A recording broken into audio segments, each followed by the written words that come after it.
afternoon, everyone. Happy National Day. Thank you so much for spending your holiday to attend this talk. I'm Ping.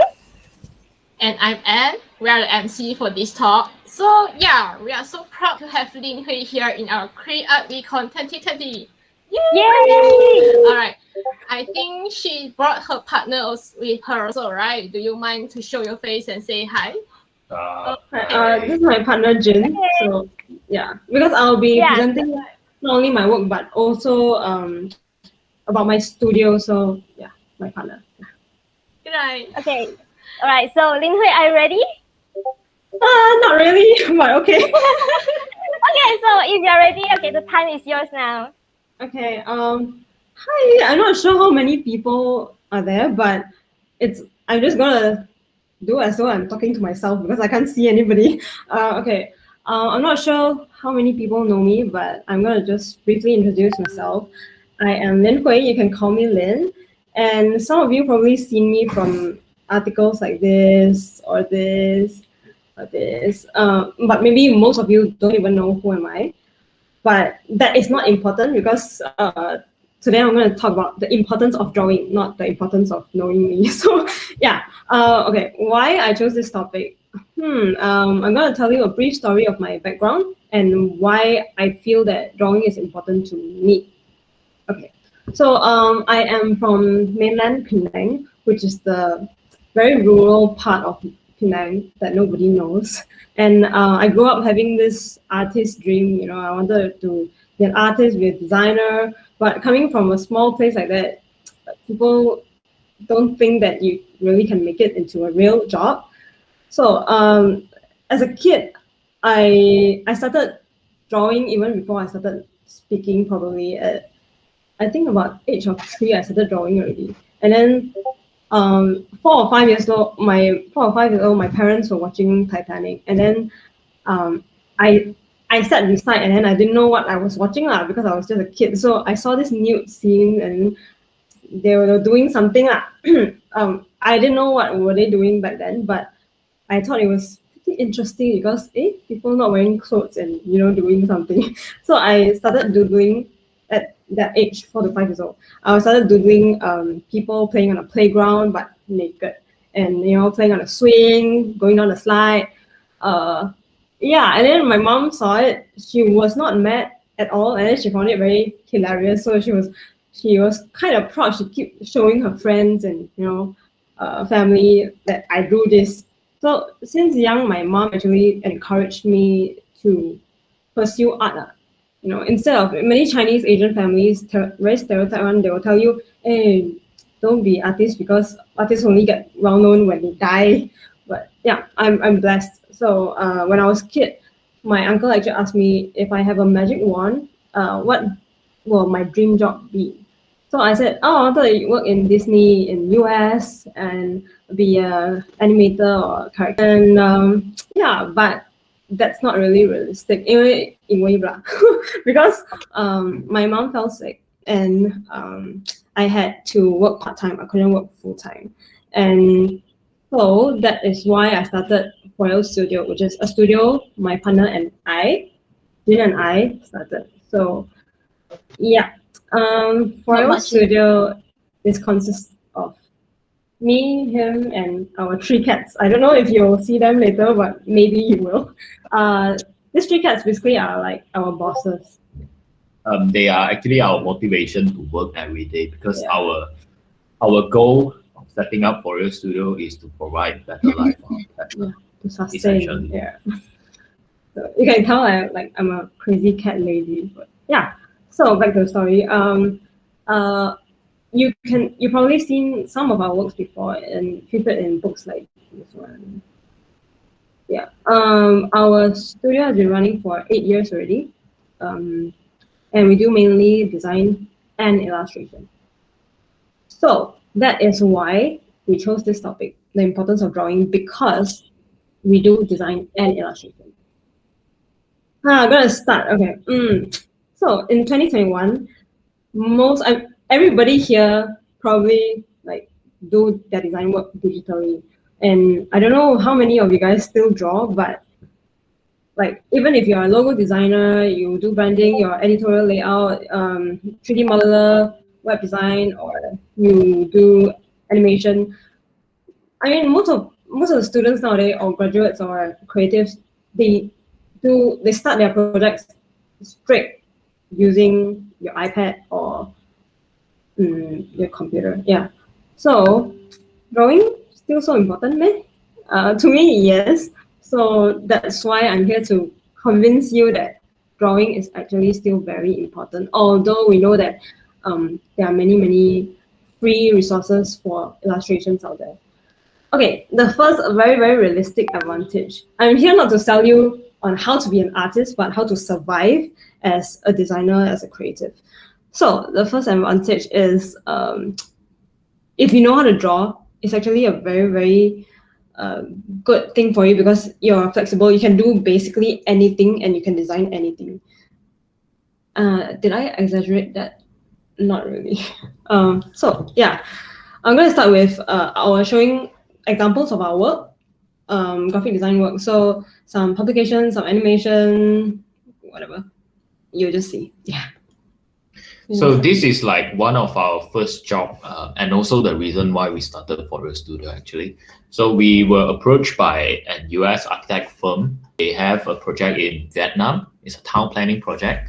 So our task is to create this presentation book that they are going to submit to local authority for approval. So it's a very boring content. So our job is to use the limited resources that they gave us. So practically just 3D white blocks and architectural plans and all that. Boring stuff. Yeah, so our job is to beautify them. So we did our custom icon design. So we did this artist impression that we illustrated based on their 3D rendering. So like, because this is our first huge project, we were working with like adults, like legit like 40-year-old, 50-year-old architect. Old people. Yeah. Cannot. So I mean, we're not young also. I'm 20 something. But anyway, that time when we were working on this project, we were like 20 years old. Yeah. Yeah, that's the discussion that we had in the hotel room, and then because we needed to have a company, I mean, bill and invoice. Set up a company. Yeah, properly do it properly And then we're like, this is ForReal. Yeah. ForReal. So, and then that is how we got our studio name. A little story, like non-relevant to illustration, but let's move on. Okay. So for publication, we've also done quite a lot of book covers. So this one is for Hong Qing Ting. So if you grow up in Malaysia, you probably heard of this Hong Qing Ting before. It's a Chinese publishing company. And yeah, a very cool thing about working with publishing companies is that you get to read the first manuscript of all the stories before they are being published to the public. So yay, free advantage. Okay. Right, so this is another boring book, but our task is to make it interesting. So this is sponsored by Aspen Group, which is a property developer in Penang. And the syllabus is designed by Ayobina. So our job is to make that boring syllabus into interesting playbook. Okay, the program is actually about, it's a playbook for innovators, so entrepreneurship, that kind of content. So basically making boring stuff appealing to youngsters. So it's like a very modern dictionary concept. Yeah, interesting textbook. So yeah, we did this. And then we also do a lot of children's books, which is kind of my forte. So like just now I said I wanted, since like very, very young, I wanted to be working for Disney, and this is something like working with Disney because this is actually, we worked with an Aussie company, publishing house, and they bought the rights to publish a Peter Pan book. And then they emailed me saying, hi, we like your style. So I had all this total freedom to design all my characters, like all the Peter Pan characters. So like the mermaid has like mermaid hair. And, yeah. So it was pretty fun because I've never thought that I could paint Wendy. I can, create my own characters. And then slowly I had more portfolio, and then more publishing companies started to reach out to me. More authors started to reach out to me. This one was for a Penang-based UK author. So she wrote a story about snails and insects, and this is 3 cockroaches playing in a band. It was very weird stuff. Okay, so yeah, This is also weird. yeah, it's a pink monster. Pretty trippy. So like I'm actually we are both advertising and graphic design graduates, but I started studying graphic design is because I really like drawing. I really like arts, and I want to venture into creative field. That's why, and then I wanted to sustain myself at the same time. That's why I chose advertising, and I end up drawing weird things. So you never know, like if you know how to draw, you never know where you would end up. And so we covered books, publication. We covered, what else did we cover? Yeah, we covered stuff. Books. Yeah, so we try to use illustration in most of our work. It's a very powerful tool to tell a story. So for example, this is actually a sun-dried products. So these are Juhua, that kind of stuff. But how to market it to a higher scale market. So we did this custom illustration, branding also done by us. So the concept is like butterflies matching with natural ingredients, so like rose, goji berries, that kind of stuff. So we try to make this interesting packaging design. So the next one is this is a instant ramen by Grandmaster. So they already have an existing mascot, but it didn't really match with the art direction that we wanted to go for. So we kind of reinvent the mascot into a more chibi, more cute version. So that's how it looked like. So for the spicy variant, the character is spitting fire. Everything is kind of cool. I mean, illustration gave us that flexibility to add in this kind of touch on product. So we wanted to avoid that, and we counter proposed with our customized, stylized spot illustration that we think complement the product itself. Yeah, we think that will be more appealing when you put on a shelf. And it also helped our client to differentiate their products from their competitors. So besides that, we also do animation. I mean, we ourselves, we can't animate, but we provide illustration to animators. Yeah. Okay. So I'm gonna stop. So you can see that we use a lot of different styles for yeah. different clients, for different needs. So this is by Asas Dunia, another property developer in Penang. So they wanted to use this video to educate their buyers on how they manage their fund to build infrastructures around their neighborhood. So the content itself super boring. Yeah, boring, but illustration has this power to bring a story alive. Yeah. Especially when it's done in the animated form. Yeah, I mean, when you got this brief, it was like all words, and then yeah, it's a very boring Excel file that so we did like starting from storyboard and talk to client and everything, and work with an animator to bring this alive. Yeah. Yeah, another boring client. Okay, so this one is done for a China insurance company called Taikang. So insurance company, 人寿保险 and stuff like that. So they really wanted to do, a lot of insurance ads are like video form. So they really want to tackle the young adults. So they wanted this specific style, and we went with it. And yeah, so we provide style frames and in layers, and then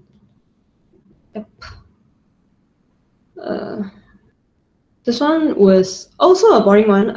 It's actually a PSA for discrimination against migrants in Southeast Asia. So yeah, you can see. Basically, I think animation is cool because it's basically illustration but another level. And yeah, this one is. So we actually did 2 videos for this campaign. A pretty meaningful campaign, I would say. Yeah, the message is novel. Through this project, Lynn tried this art direction that we didn't really try before. Yeah, it's a fresh take lah. So it, having illustration and having it in different style really makes our work a little bit more exciting. So it's different every day, different job. Yeah, it's like entering different world with every job. As a designer, a lot of people, they start to say, oh, I want to be very artistic, I want to do minimalist stuff. I mean, sure, you can do that, but if everybody's doing it, how do you stand out among your client, right? So yeah, we really want to focus on personalized illustration for each client. Okay, next one, branding. Okay, for Black Adder is a cafe in Penang. So we did from the logo to menu and everything. And same thing for, because for this particular project, we wanted a more homey, early tone to the entire branding. So we did some hand-drawn pencil sketching of all these fruits for their jam packaging design and some other spot illustration for the menu to add to the earthy tone that we wanted. And this is actually an app UI design for Kanadaya. Kanadaya is a UK ramen chain. They recently opened some new branches in Singapore, so they launched a new app. So even for app, we try to sneak in some spot illustration that we really like. One is like the food categories, so ramen, don, gyoza, beverage. I mean, yeah. This one is for China House. It's also a cafe in Georgetown, Penang. So basically, we not a newspaper. So it's like in a very old newspaper format, and we did little illustrations, and Jin even designed the Chinese typography. Yeah. So it was nice. It was done years ago. Yeah. Quite old. Yeah, one of our earlier jobs. Illustration is also a very strong tool to kind of visualize data. Yeah. So this is a project funded by Penang State Government years ago. It's a seed program to fund startups in Penang. So they have this flow chart. It's very technical, like step by step on how to get this funding, and we incorporated some spot illustration to make this flow chart easier to understand and to add a little bit more personality, because tech startups, I mean, it gets really cold, so we want to add a little bit more warmth to this project.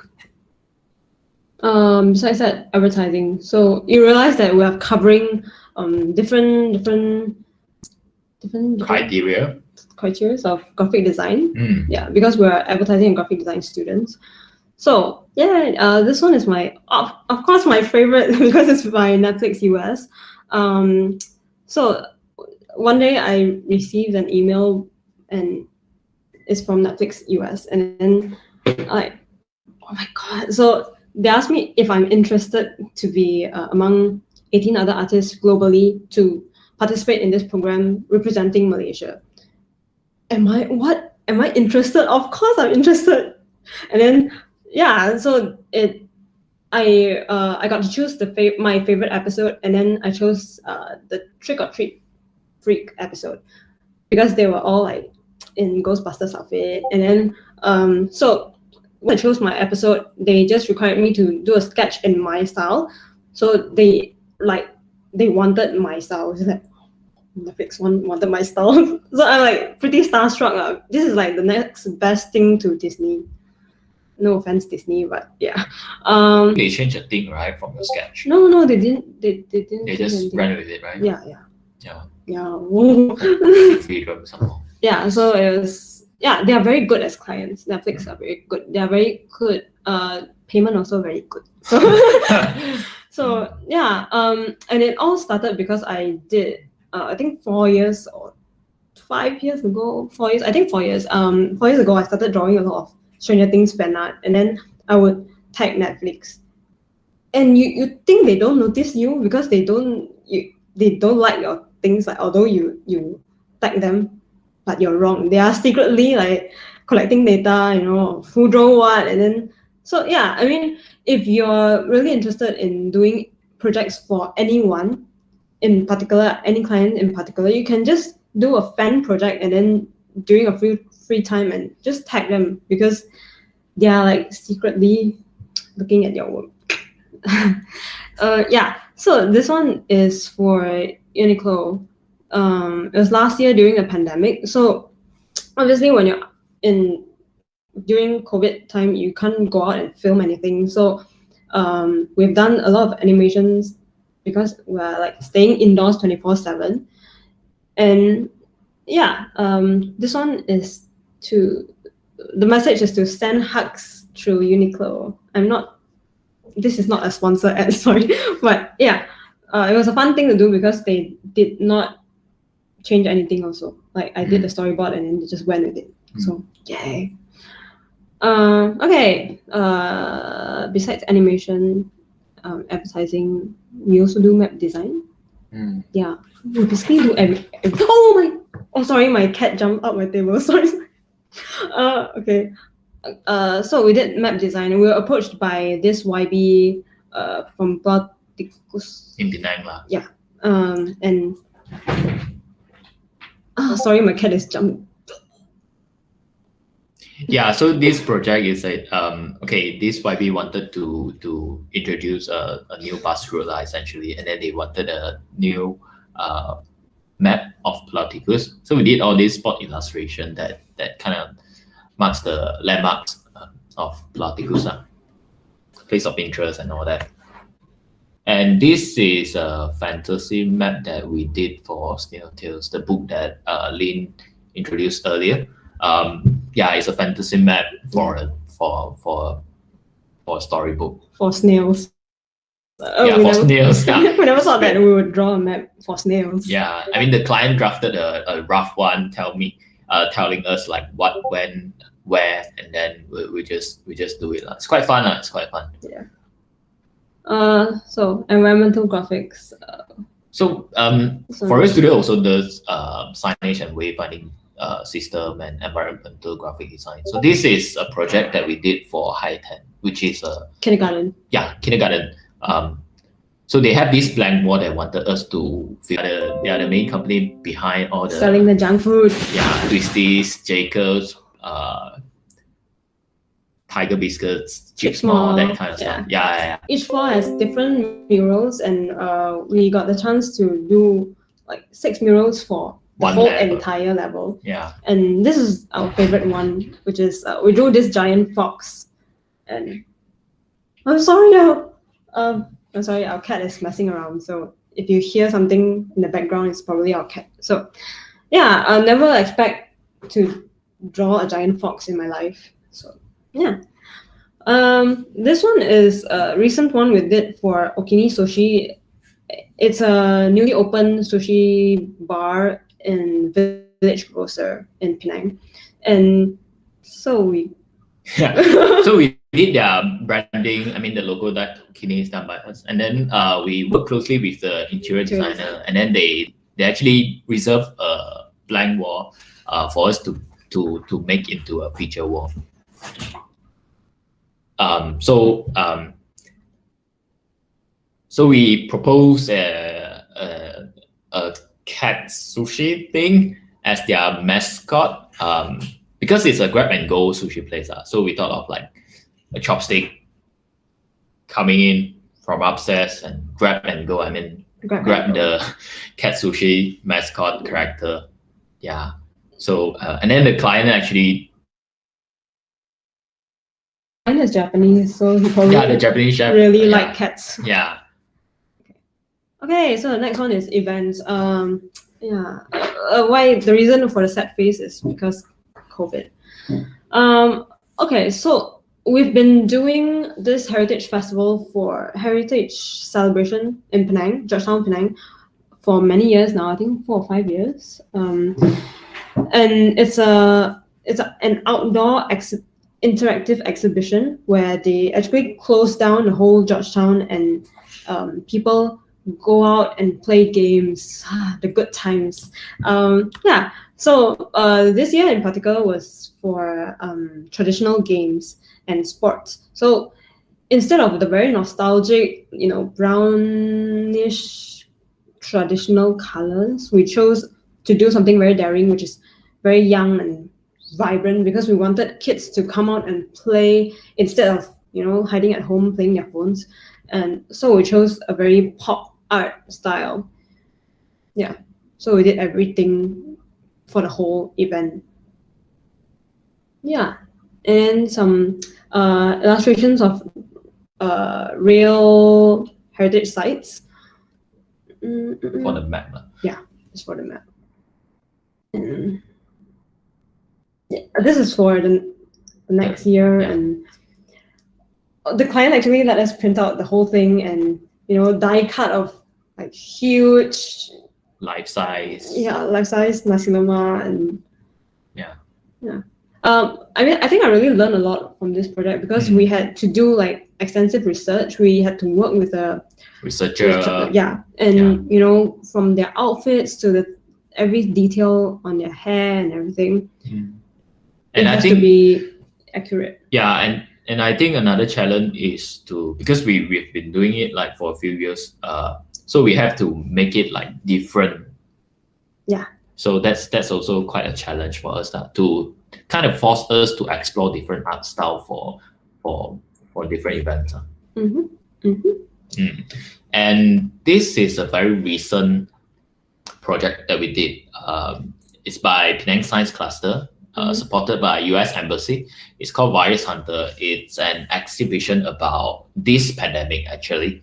And their target audience is actually primary schoolers and secondary schoolers. So we did their KB, we did all their sport illustration, we did the exhibition panels and all that. It's supposed to be like very serious education stuff, but we tried to make it like not serious at all. I mean, approachable. Yeah. Fun learning. For kids. Yeah, for kids. Okay, and then we did character design. This one is for China, a ballet museum in China. So they requested a mascot, and of course they wanted a panda, right? So it was a panda ballerina. Pandalerina.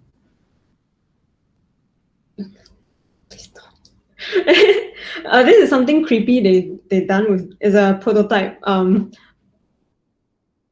Doesn't look anyway, but yeah, they're still working on it. But yeah, and this one is for a Korean telecommunication company.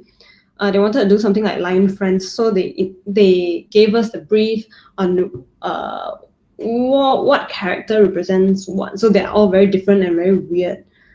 And yeah, we did this, which is also very weird. We also did products. This one was for Air Asia last year. So since the pandemic, everyone cannot fly anymore. Everyone cannot fly. Yeah, cannot fly. So that's why they started selling groceries, and they approached us and we designed their grocery bags with along with the tagline "Skip the queue." Yeah, and because of limited budget, so limited colors, I kind of like it. So this is Yanhe is a agri factory that that makes animal fits. So they wanted a merchandise. So we did something like this for their tote bag. Yeah. And we do, these cards are in production. They are actually communication cards for kids with special needs to communicate with their parents. So we actually designed using animals instead of humans because we want to avoid humans with different skin types, or we don't want it to be like the humans in particular race. So the client requested to use animals instead because kids relate very much to animals. So like, oh yeah, it's very cute. Sorry, I just said my own work is very cute, but yeah. We also do invitation design. So when you say drawing, it means drawing in a lot of form. Yeah.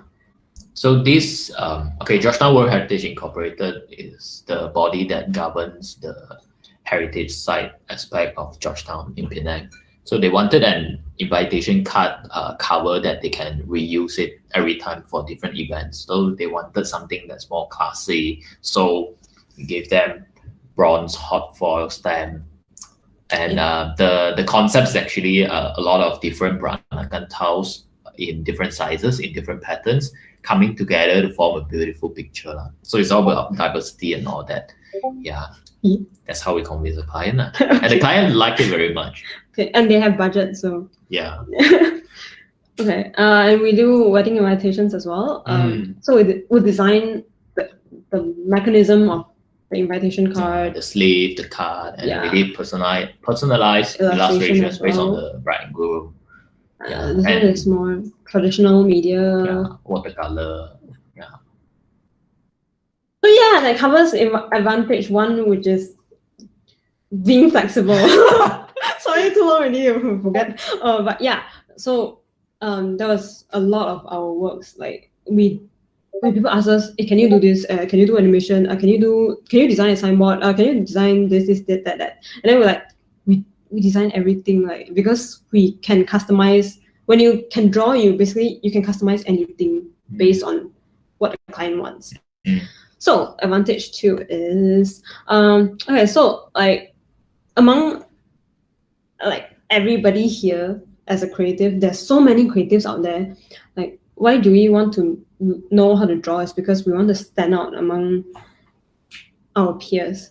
And because nowadays it's very easy when a client approach you and say, oh, can I have an illustration of this? Can I have an illustration of that? And then although you cannot draw it, sure, you can download free resources online, but we've seen like people using the same graphics on two very different advertisements at the same time. So it's something you really want to avoid, although it's very easy and a quick fix for you. You just download and then you put it on your work, and your client will probably like it. But I mean, we really try to avoid that. So what is so special about us is we really like to personalize illustrations for our clients, and that will probably make them feel special also. The third advantage is when selling and pitching ideas to client. So how it works in a real life situation is the client will probably brief you, the creative brief, and then ask you, oh, when can I see your draft? Or when can you send me your ideas, blah, blah, blah. Or they'll just ask you your idea on the spot. And then they expect you to, boom, have the final idea like in one day. But in our experience, it's always nice to bring a sketchbook along, or even iPad, you just sketch your ideas. And they are very, very amazed with designers or animators who can draw storyboards on the spot, who can sketch something on the spot. And it's very good for the whole process because it's quick, instant feedback. And when you're working with clients, it's not like doing weekly assignments or doing like final project. So you have one whole week to compile your research, to compile everything. It's not really like that. It's really like your client will WhatsApp you every 10 minutes. So you really have to be quick. And yeah, because time is money. And advantage 4 is you definitely have more control of your work if you know how to draw.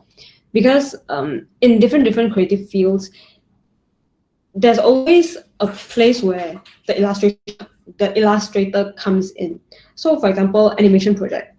If you are an animator, which I think a lot of you are, or maybe there are a few of you that who are animators. I'm not sure. I can't see you. So I'm like talking to myself. But yeah, for an animator to work on a project, you need to start on a storyboard first, and then you need to have a style frame, which is one frame fully colored by an illustrator. Only you can really work on the whole animation. So if you are an animator who cannot draw, possibly you have to split your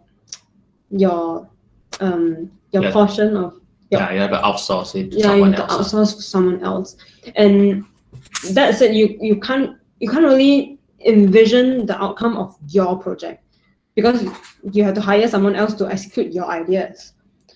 Same thing with branding. If you have a very good logo, a very strong logo, but your client bring in a mascot designer and the thing they design is out of your control, which is something different from what you're going, then sorry man. Yeah, same thing. So why hire someone to execute your ideas? Because only you know what you want. Like only you can envision the final outcome that you really want. So it's best to just execute your own ideas. But if you really cannot, like we can't animate anything, but we are illustrators. So for us, the advantage of knowing illustration is to expand network. We can do anything. We can draw comic books. We can do animation. We can do packaging. So to us, we can venture into a lot more fields. So yeah, why not? You know. And advantage 5 is basically having a second income, doing freelance work. So this is a red packet design that we did this year, just for fun. Because nobody else is hiring us to do red packet. So we thought like, yeah, why not we do it ourselves as a self promo kind of material. So we send this all over Malaysia and some to Singapore to our clients and friends and family. And in return, it brought us some new jobs also. So I would say it's a successful investment. Yeah. We also sold some coloring books. We did a customizable storybook with some investors, and yeah. Besides that, okay, if you think that selling products is too expensive or you really don't have the budget for that, sell online. You just draw something 2D, 3D, whatever. You know, a lot of people selling NFTs now. So maybe you could just try. And there are websites like Society6, Imprint, TeePublic, where you can just produce an artwork and then you upload and you try to market through Instagram. Social media is free. So you're already selling something, although you don't have the capital for it. Yeah, and also my favorite one is commissions, because I personally do a lot of commissions for different people around the world. So this one is for a New Yorker, someone from New York. So she is a stand-up comedian and / singer. So she wanted something weird. So she had this event called Sardines, and she had this weird request. So I never in my life thought I would draw something like this, but yeah.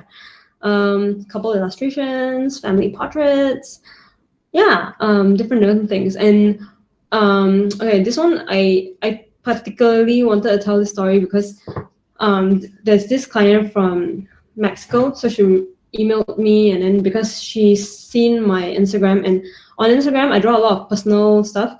On how I deal with my grief, my loss. So a lot of people, they would message me and talk about this. And this particular client, she messaged me and then she told me, oh, my dad passed away and she really needed something that could visual, that she could make it into a visual, and she could see and immortalize this moment forever, like when she lost her dad. And yeah, she wanted me to draw her dad. And then when I sent this to her, she was crying and she was in tears, but she was like happy and sad at the same time. And then yeah, so this one is very close to my heart. And 2 years later, her husband died again. So like, she's very 倒霉一下, but yeah, when you work on commissions, you know people, and then you kind of be part of their lives. And like for this client, every year for the anniversary, I confirm they will find me and draw a couple illustrations. So I feel very chosen. But okay, so we covered a lot of advantages, but how do you start? Well, inspiration is everywhere. You lie down on the bed and then you open Pinterest, you go on the Instagram, TikTok, whatever, you get inspired. Because truth be told, when we started ForReal Studio, is like we had 90% of graphic design jobs, and only a small portion that requires illustration. And we really like hard sell our illustration, and we took a lot of time to build portfolio for illustrations. So we did a lot of personal work and fan arts. So we did a lot of experimenting. Yeah, and this one.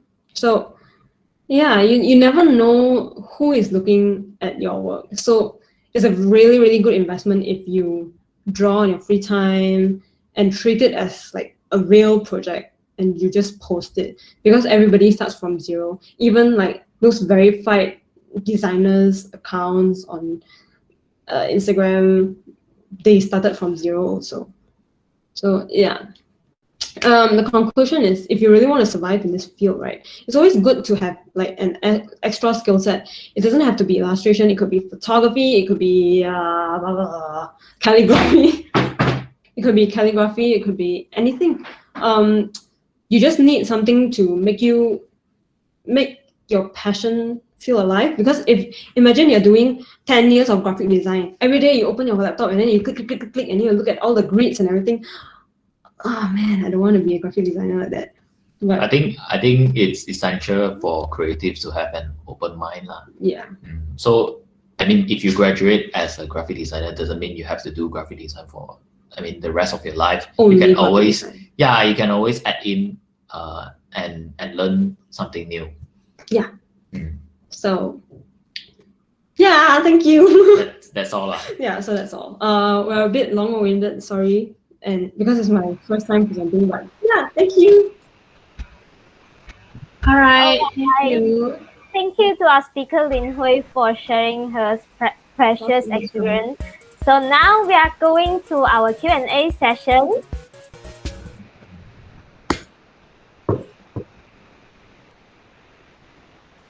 All right, thank you so much to our speaker Lyn-Hui for sharing her precious experience. So now we are coming to our Q&A session. So let's go to our first question. So our first question is, with the clients approach from all over the world through email mostly, bracket I assume, okay, how did you manage the workflow or work process, especially in terms of communication and payment? I think payment 就让我讲。Payment for new clients always take down payment or / deposit lah. That's to kind of save our ass lah. Our usual pricing term is 50% upfront and 50% upon delivery. So that's it's always try to be on the safe side to get them pay you down payment first, then only to protect commit. yourself. Yeah, then only commit to the project. So that's one. That's payment true. one. Then timeline wise, you have to manage their expectation. Whenever someone approached me, I would always say to them how my process works. So I have a template saved in my my laptop. So if they're asking for a commission, so I'll tell them, oh, okay, I give you 2 to 3 days. I'll do a rough sketch first, and once you approve, only we'll move on to colored version.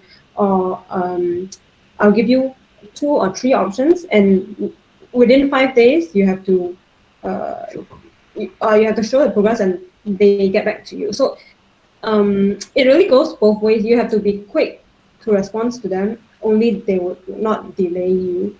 And yeah, I think through email, it's once you are graduated, like most of the jobs, I mean 100% of the jobs are through email.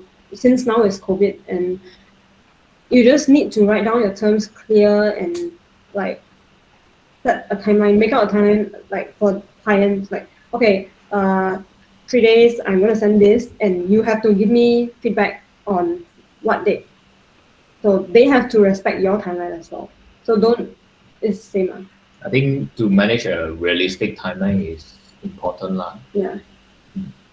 Tell them what's possible and what's impossible. Most of the time they will understand. Yeah, agree. And I can see that there the second question is digital drawing considered as a demanding skill in this digital era now? Yes, I say it's very demanded, highly demanded. It's because it's so flexible and it's so quick. I used to do inking in the beginning of my college life, and then I realized it's not slow, it's very intricate and it's very professional.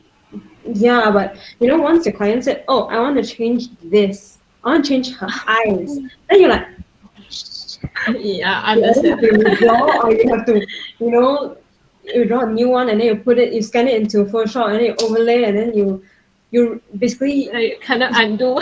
Yeah, you cannot undo. Like your hand, you want to undo, but you cannot undo. So it's like, the traditional media is still wanted, but it's not that quick. The process definitely takes longer.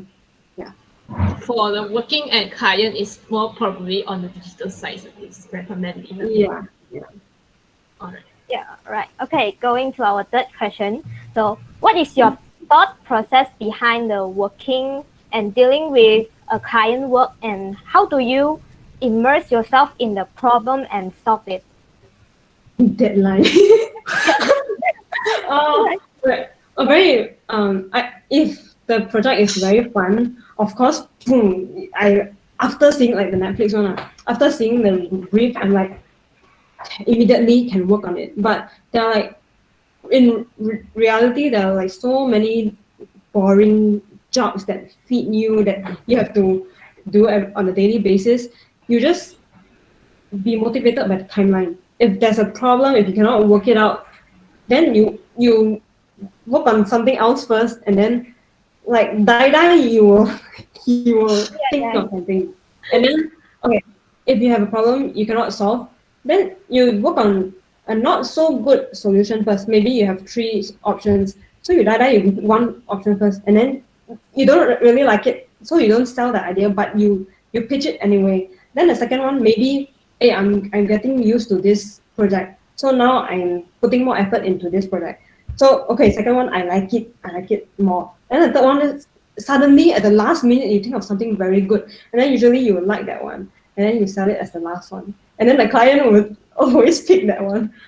Yeah, so it's always the timeline that motivates us. And it's like, even though the previous work your client didn't pick it, but maybe in the future it's useful also, right? Yeah. Yes. Yeah. Okay, I think we got the last question. How long does it usually take to learn a new art style for a project? Like just now you guys said that you guys tried lots of new art styles, right? Try. I think it doesn't take very long. Okay, if it's a 3D. Okay, recently a client approached us to do a game design, and he wanted us to paint in 3D, and then he gave us like 2 days to learn how to pick up 3D.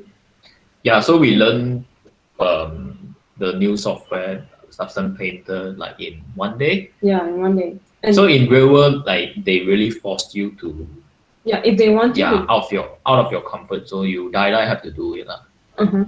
and if the art style they want, they die force you want to draw this art style and then you cannot do it, and you just do one more that is nicer and in your comfortable art style, then you send them both. And then I say, see, this one not so nice. See, this one is better. Then they were like, Yeah, understandable.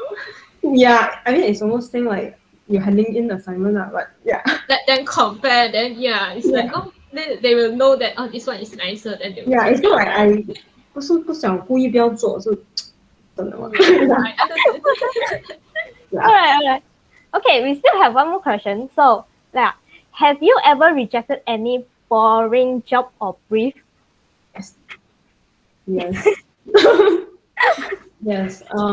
I think our principle as a business lah, as ForReal Studio, we usually take on jobs based on 2 criteria only. One, if it's not boring, if it's interesting, then we take lor. Then second is if it pays good. Yeah, if it's boring and it pays good. Take it. I mean, come on, COVID. I mean, you want to choose one more, man. I mean, yeah, we've rejected like unrealistic expectations. Like maybe someone approached us and said, "Oh, I want to draw a school textbook with 200 pages, but you have to do it in 1 month." Like, how? Like, you tell them like this is not realistic. The deadline is maybe we can do it in 2 or 3 months. Is it okay with you? If they said cannot, they die want you rush, then sorry, you just tell them find someone else cheaper and find someone quicker. It's their loss. That if they really still want you, they would try to negotiate with you. So yeah.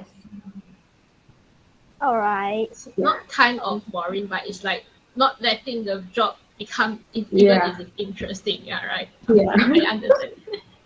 Yes. Okay. Actually, so we still have sometimes maybe we have another question here. Okay. So how would you suggest for us to find freelance job or project for a kickstart when we lack of experience and connection? First thing is definitely you have to have a portfolio. Like, to be honest, we started, like I said, I'm an advertising and graphic design graduate, so not so much of children's books portfolio, like zero basically. And then started drawing like after graduation, before I get any jobs, just start drawing nonstop and start doing what you like. Or like I really wanted a Netflix job, so I drew a Netflix portfolio. Like I drew Harry Potter portfolio. So if you really want something, just create something fake and then you post it on like ArtStation, Behance. There's a like Fiverr. There's a lot of freelance apps and websites you can use, and just see which one you prefer. Some are in USD, some is very localized.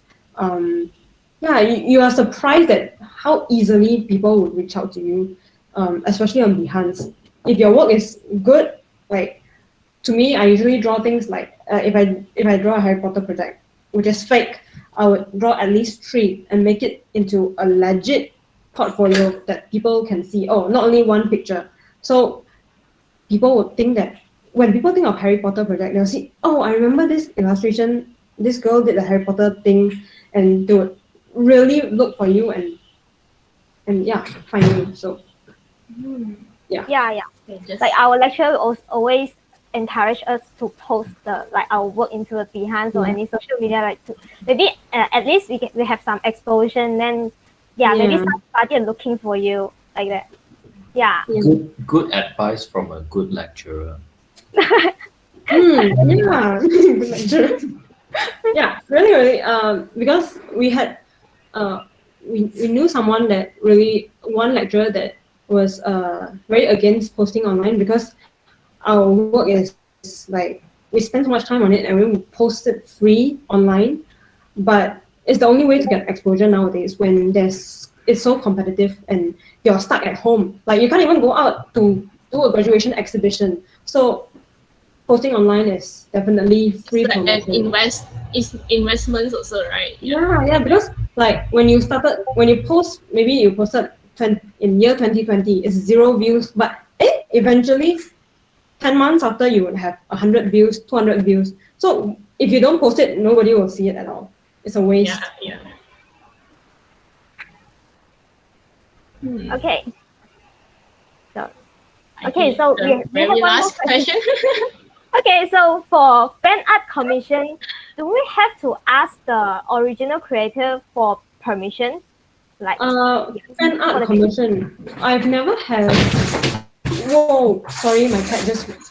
For fan art commissions, I've never had like requests for commissions for that that specific character, but mostly is can you draw me with this character together, or for that. Sorry, my cat is running around.